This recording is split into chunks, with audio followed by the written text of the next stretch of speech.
할렐루야, 사랑하고 축복합니다. 비전 통독 탐험대 여러분, 성경 통독하기 쉽지 않죠? 예. 그럼에도 불구하고, 우리 한번, 90일 완독 한번 해봅시다. 자, 오늘은 5주차 내용인데요. 열왕기 상하에 대해서 한번 다뤄보겠습니다. 열왕기 상은 22장으로 심판과 분열에 대한 내용을 설명하고 있는데요. 어느 길로 갈 것인가가 초점이고요. 열왕기하 25장은 멸망의 포로에 대한 이야기입니다. 누구 마음에 들 것인가, 하나님의 보시기에 어떠한가에 대한 내용을 다루는 책입니다. 자, 먼저 열왕기상의 구조를 살펴보게 되면요. 열왕기상은 앞부분이 1장에서 11장까지 솔로몬 왕국에 대한 이야기로 하나님의 지혜와 성전 건축에 대한 이야기가 중심 내용입니다. 자, 후반부는 12장에서 22장의 분열왕국의 이야기로 여로보암의 길과 다윗의 길을 대조적으로 보여주면서 우리가 가야 할 길을 제시하고 있습니다. 특별히 열왕기상은 다윗의 길 예수 그리스도를 보여주는 책이라고 말할 수 있습니다. 전반부의 내용은 하나님의 지혜라고 했습니다. 하나님의 지혜는 어떻게 생기는가? 하나님의 지혜는 하나님이 주셔야 되죠. 솔로몬에게는 하나님의 지혜가 있었어요. 어떻게 해서요? 일천번제를 통해서 하나님께서 지혜를 주셨죠. 그런데 지혜를 그냥 준 것이 아니라 그가 지혜를 구했기 때문에 주었던 것이죠. 주의 백성을 통치하려는 지혜는 하나님의 백성답게 살게 하려는 지혜였던 것입니다.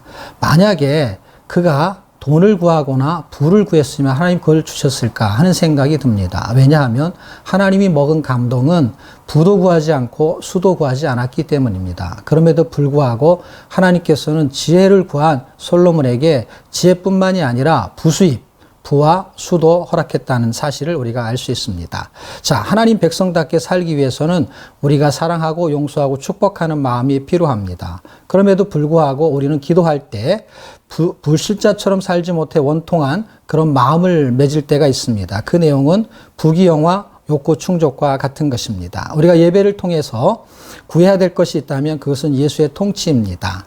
예수의 통치가 일어나지 않으면 옛사람의 속성으로 세상을 사랑하는 두 마음을 품게 되기 때문에 그렇습니다.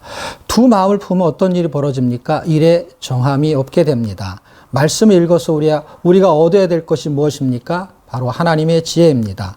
예수 그리스도는 하나님의 지혜이고요. 세상의 음녀에게서 구원하는 지혜라고 말할 수 있습니다. 그는 또 솔로몬은 성전을 건축하게 되었습니다. 그런데 정말 마음 아픈 사건이 하나 벌어졌는데 그가 변심을 했다는 것입니다. 변심한 이유는 무엇입니까? 그는 옛사람의 욕심을 가지고 있었습니다. 옛사람의 욕심은 세상적, 정욕적, 마귀적이라고 말할 수 있습니다. 유혹에 빠져 하나님이 주신 지혜의 목적을 망각하게 될 때 그런 것이죠. 하나님이 우리에게 은사를 주십니다. 그런데 그 은사를 자기의 유익을 위해서 쓰게 되면은 세상의 유익을 위해서 사용하는 도구가 되어진다는 것입니다.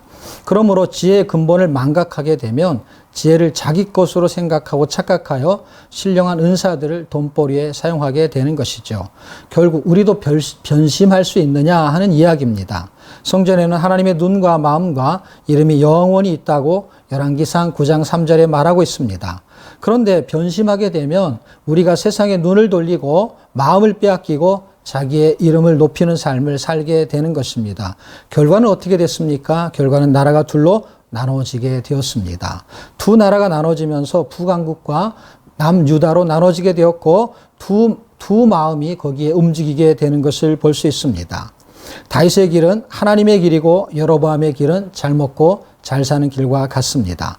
사람이 세상의 마음을 빼앗기게 되면은 결국 어떤 길로 가게 되냐? 사망의 길로 가게 될 것입니다. 그러나 말씀의 마음을 빼앗기게 되면 진리가 보암직해서 좁은 길, 예수의 길, 생명의 길, 십자가의 길로 가게 될 것입니다. 비전 통독 탐험대를 통해서 말씀의 마음을 통째로 빼앗기시기를 주의 이름으로 축복합니다.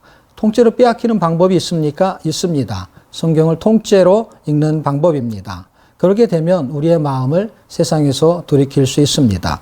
하나님은 세상의 환경을 바꾸기보다는 엘리야라는 선지자를 통해서 사람의 마음을 바꾸십니다.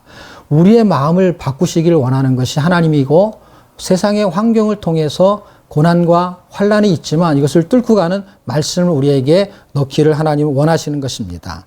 세상의 마음을 빼앗기면 하나님부터 멀어지지만 말씀을 마음에 빼앗기게 되면 하나님부터 가까이 갈 수가 있게 됩니다. 비전 통독 탐험대 동역자 여러분, 우리가 이 성경을 읽어서 세상에 빼앗겼던 마음이 있다면 이제 다시 하나님께 마음을 빼앗기는 그런 삶을 살기를 주의 이름으로 축복합니다. 감사합니다.